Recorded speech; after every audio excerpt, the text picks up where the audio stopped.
Hi, I'm Matias. I'm the founder of PRLab. Welcome to our YouTube channel where we discuss everything about doing PR in digital era. PRLab is one of the leading tech PR firms, helping companies grow with the power of PR from all over the world. We're very specialized in B2B tech. And today we're going to discuss everything about international PR. But before we get into that, I want to tell you that we recently launched a PR Academy. In that academy, you can find everything you need to become a PR pro. Whether you are a junior trying to become more senior, or whether you want to enter the PR world, or maybe you're an intern that wants to land his first PR job, then this is the academy for you. If you scroll down all the way to the bottom of this video, you'll find a discount code. So if you want to make use of it, you will get a 20% off in your subscription. It's a one-off payment and you get access to all the modules and all the content that we have created for you. So I don't know what you're waiting for. Just go right there and enjoy our PR Academy. Now, let's talk about international PR. Why is it important? Well, a lot of brands, when they expand across borders, they need to localize the brands. The issue that we have is that every market is different. Even if they speak the same language, every market has its own nuance, the media landscape works differently. So localization is really important, and that's the value that PR adds to the mix.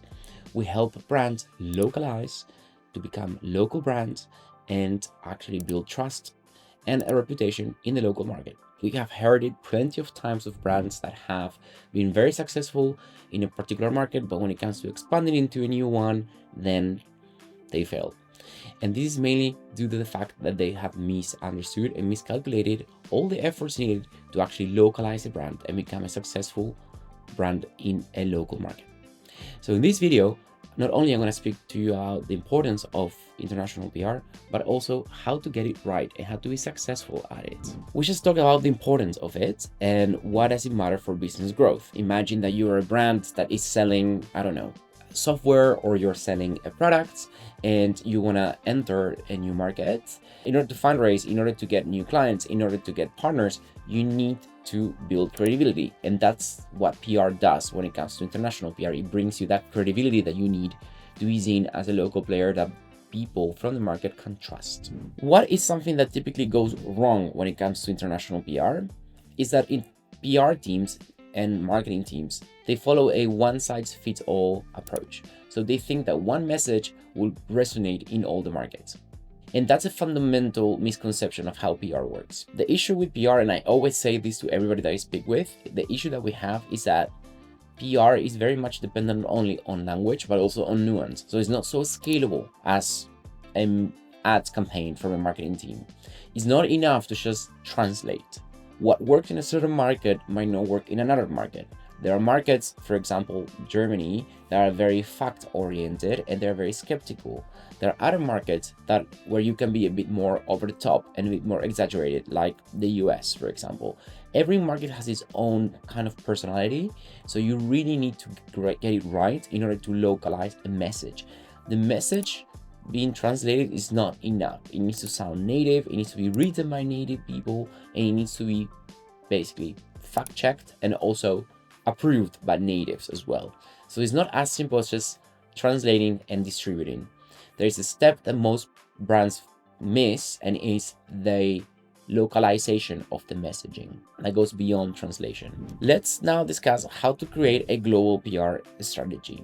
You first need to start with global objectives that are aligned to your business goals. Awareness, trust, market entry, becoming thought leaders, getting visibility in front of investors. It's really important that you first nail your objective when it comes to your international PR strategy. Some brands, the reason why they want to expand into a new market is because they want to have presence to be able to acquire regional leads and regional clients. Some others, they just want to sell more.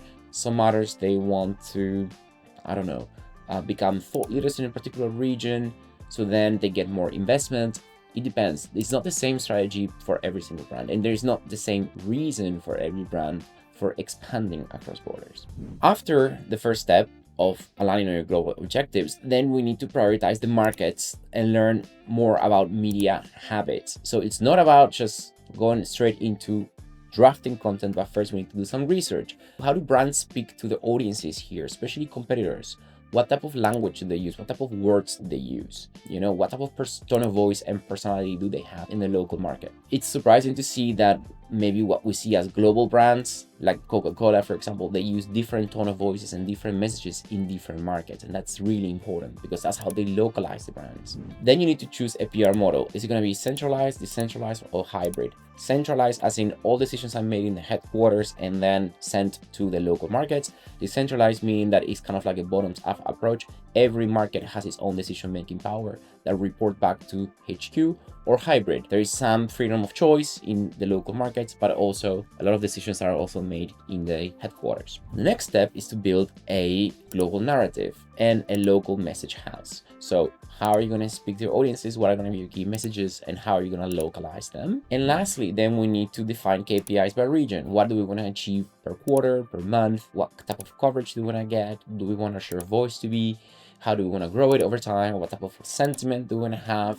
Etc. Some best practices when it comes to international PR work. Media relationships are really important. So it's really important to invest in building local media relationships naturally. So maybe in some markets, for example, in Brazil or in South America in general, it's still quite normal to host breakfast or take journalists for lunch. Invest in that. You're building local relationships. A lot of markets also in Asia are very reliant on relationships. So building relationships with media is really important to land coverage. Some other markets, for example, the Netherlands or in European markets, relationships are not that important to landing coverage. The importance relies more on your story. So localize, learn, adapt, and get very familiar with the local media landscape. And most importantly, work with native team members in every market. Someone that can do PR well in the UK might not necessarily be as successful as doing PR in Spain and the other way around because of the language barriers and the lack of knowledge of the local ecosystem. Let's now talk about some do's and don'ts of navigating cultural differences. Do research customs, communication styles, and sensitivities before launching. Consult local experts. Don't assume one message fits all, and don't ignore cultural signals or local news. This is also really important for newsjacking. The issue that we have with centralized brands is that they miss on a lot of opportunities of local newsjacking, jumping on stories from the local market and sharing their take on the news and data and commentary. So they are always just distributing news that come from HQ that might not be so relevant in the local market. That's why it's really important to give decision-making power to your local PR teams on location so they can actually localize the brand efficiently. And newsjacking plays a key role in localization, especially localization efforts for a brand. Let's discuss now the future of international PR. As we know, AI is taking over the world, so definitely there is a good opportunity for us for better monitoring, message testing, and personalization per region. There is also social first PR, platform native storytelling, such as LinkedIn, TikTok, Instagram. They vary per market, so it's really important to understand the nuance of that. Influencer PR is growing all over the world, which means that there's more opportunity to collaborate with local creators for content and distribution of our messaging. And also crisis readiness becomes a constant in every market. And as we know, there is less and less time now to respond to a crisis, as you've seen in my previous video on PR Transfer 2026. So it's really important to always be ready for a crisis and especially to be able to reply really fast. So I hope you like this video as much as I enjoy making it for you. Subscribe to our YouTube channel. We post all the time relevant content, educational content for PR professionals. And if you're a tech company planning your international expansion, especially if you're in B2B field, get in touch with us and most probably we can help you. Thank you so much. I'll see you in the headlines and in the next video. Bye.